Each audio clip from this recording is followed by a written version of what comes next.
ప్రతాప్ రెడ్డిని చూస్తే నర్సారెడ్డికి వెన్నులో వణుకు పుడుతుందని మాజీ ఎఫ్డీసీ చైర్మన్ వంటేరు ప్రతాప్ రెడ్డి అన్నారు.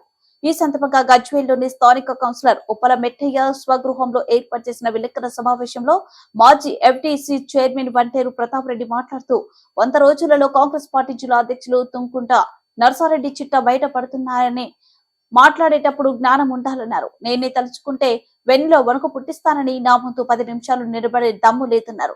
బీఆర్ఎస్ పార్టీకి ద్రోహం చేసిన ఎలక్షన్ రెడ్డి భూమ్ రెడ్డిలను టీఆర్ఎస్ పార్టీ నుండి సస్పెండ్ చేయాలన్నారు. ఈ కార్యక్రమంలో మాజీ ఏఎంసీ చైర్మన్ మాదాసు శ్రీనివాస్, కార్యకర్తలు తదితరులు పాల్గొన్నారు.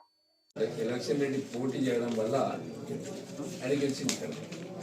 2014లో కేసీఆర్ కాంటాక్ట్ చేసినప్పుడు 4 రోజుల ముందే స్విచ్ ఆఫ్ చేసుకొని కాంగ్రెస్ పార్టీ కార్యకర్తలకు అందుబాటులో లేకుండా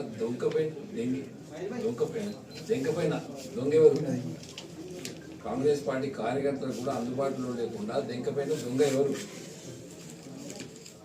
2014లో కాంగ్రెస్ పార్టీని నడి రోడ్డులో అమ్ముకున్న వ్యక్తి ఎవరు?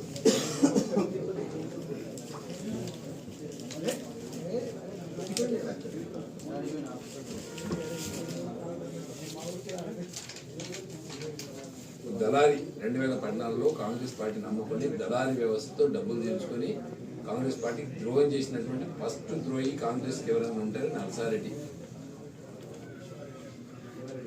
2018 కేసీఆర్ ద్రోహం చేసి వచ్చింది ఎవరు? కేసీఆర్కి పదవులు అనుభవించి ద్రోహం చేసి మళ్ళీ అమ్ముడు పోయింది ఎవరికి?